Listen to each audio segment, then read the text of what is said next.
ধন্যবাদ মাননীয় স্পিকার। আমি ধন্যবাদ জানাই মহামান্য রাষ্ট্রপতিকে, যিনি 17 বছর ফ্যাসিস্ট সরকার যে অত্যাচার, নির্যাতন, জুলুম, খুন, গুম করেছেন অকপটে, সেটা তিনি স্বীকার করেছেন এই জাতীয় সংসদে। মাননীয় স্পিকার, আমি সর্বপ্রথম শ্রদ্ধা জানাই স্বাধীনতার মহান ঘোষক, বীর মুক্তিযোদ্ধা শহীদ রাষ্ট্রপতি জিয়াউর রহমানকে। আমি শ্রদ্ধা জানাই আমাদের প্রিয় নেত্রী, তিনবারের প্রধানমন্ত্রী মরহুমা বেগম খালেদা জিয়াকে। আমি শ্রদ্ধা জানাই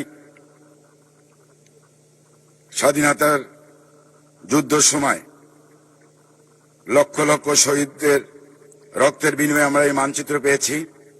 আমি শ্রদ্ধা জানাই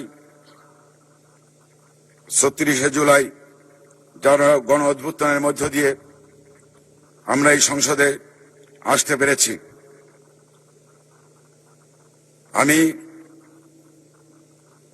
ধন্যবাদ জ্ঞাপন করি আমাদের প্রিয় নেতা জনাব আজকের সংসদীয় নেতা, গণপ্রজাতন্ত্রী বাংলাদেশ সরকারের মাননীয় প্রধানমন্ত্রী, যে মানুষটি 17টি বছর এত অন্যায় অত্যাচার সহ্য করে এই দলকে সুসংগঠিত করে রেখেছেন এবং দেশে এসে তিনি যে যে ওয়াদা দিয়েছেন সেই ওয়াদাগুলা পালন করে চলছেন। আর যিনি আমাকে খুলনা 1 থেকে বারবার মনোনয়ন দিয়েছেন, এইবার আমাকে মনোনয়ন দিয়ে আমি বিশাল ভোটের ব্যবধানে এই জাতীয় সংসদে এসে কথা বলার সুযোগ পেয়েছি। আমি ধন্যবাদ জানাই আমার ডাক ও বটিয়াঘাটার হিন্দু, মুসলমান, খ্রিস্টান সকল মানুষকে, যারা দল, মত, জাতি, ধর্ম নির্বিশেষে আমাকে ভোট দিয়ে জাতীয় সংসদে পাঠিয়েছেন। মাননীয় স্পিকার, আমার নির্বাচনী এলাকার কিছু কথা আপনার জানতে হবে। যেহেতু প্রধানমন্ত্রী রয়েছেন, মন্ত্রিসভার মন্ত্রী প্রতিমন্ত্রীগণ রয়েছেন, আমার এলাকায় স্বাধীনতার 55 বছর পরে এই প্রথম এমপি যা বিএনপির এমপি হয়েছেন। এর আগে কোনোদিন বিএনপির কোনো এমপি হয় নাই। মাননীয় স্পিকার, আমার অঞ্চলে বিএনপির এমপি হতো না, আওয়ামী লীগ থেকে কলা গাছ দালিলে কলা গাছ হয়ে যেত। সেইখানে আমি প্রথমবার নির্বাচন করে ভোট বিপ্লব ঘটিয়েছি, দ্বিতীয়বার লক্ষাধিক ভোট পেয়েছি, এইবার 52,000 ভোটের বেশি ব্যবধানে আমি জয়লাভ করেছি। ওই অঞ্চলে এত উন্নত অঞ্চল বাংলাদেশের কোথাও, এত উন্নত অঞ্চল কোথাও নাই। আমার দাকব বটিয়াঘাটা এত উন্নত অঞ্চল। আমার ওই অঞ্চলে 2টা ব্রিজ প্রয়োজন, একটা পদ্মারগঞ্জ দাকব, আর একটা খুলনার সাথে যোগাযোগ, দাকবের সাথে যোগাযোগ রক্ষা করতে হলে পানখালি টু বরণপাড়া ব্রিজ নির্মাণ করতে হবে। মাননীয় স্পিকার, আমার ওই অঞ্চল বাংলাদেশের সর্বশ্রেষ্ঠ হিন্দু সম্প্রদায়ের মানুষ বসবাস করে। সেইখানে 2টা মডেল মসজিদ নির্মাণ হচ্ছে।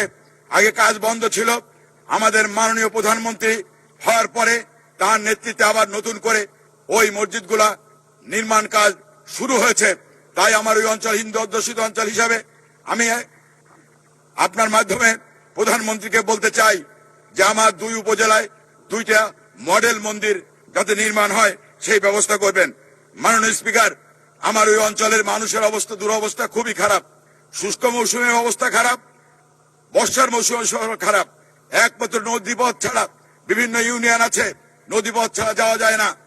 বর্ষার সময় নদীতে আসতে হয় নৌকায় করে, আর শীতকালের সময় কোনো রাস্তাঘাট নাই, ধুলার মধ্য দিয়ে সেখানে যাতায়াত করতে পারে, যাতায়াতের অনুপযোগী অবস্থা।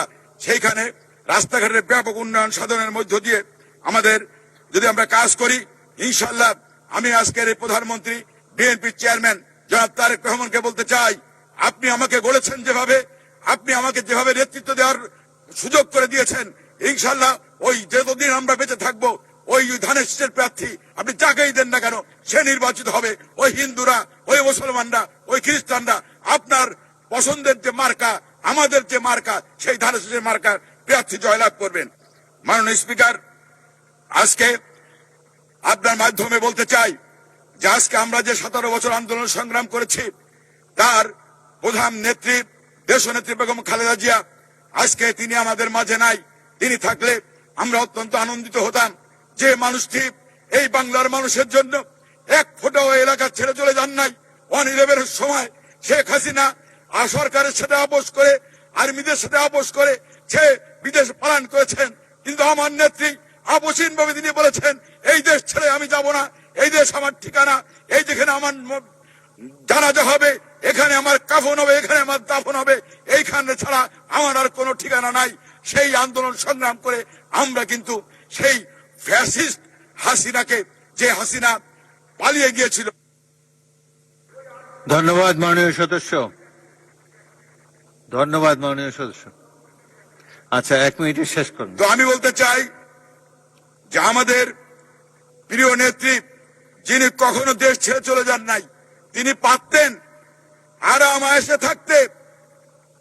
আমার নেতা তারেক রহমান পারতেন সরকারের সাথে আরাম কথা ভালোভাবে বলে আরাম আয়েশে থাকতে। তিনি বিদেশে লড়াই থেকে আমাদের নেতৃত্ব দিয়েছে, বিএনপিকে ঐক্যবদ্ধ রেখেছে। আমার নেত্রী জেল খেটেছে, জুলুম খেটেছে, অন্যায় অত্যাচার সহ্য করেছে, কিন্তু ওই স্বৈরা শাসকের সাথে কোনো আপোষ করেন নাই। তাই আমরা ব্যর্থহীন ভাষায় বলতে চাই এই দেশ আমাদের।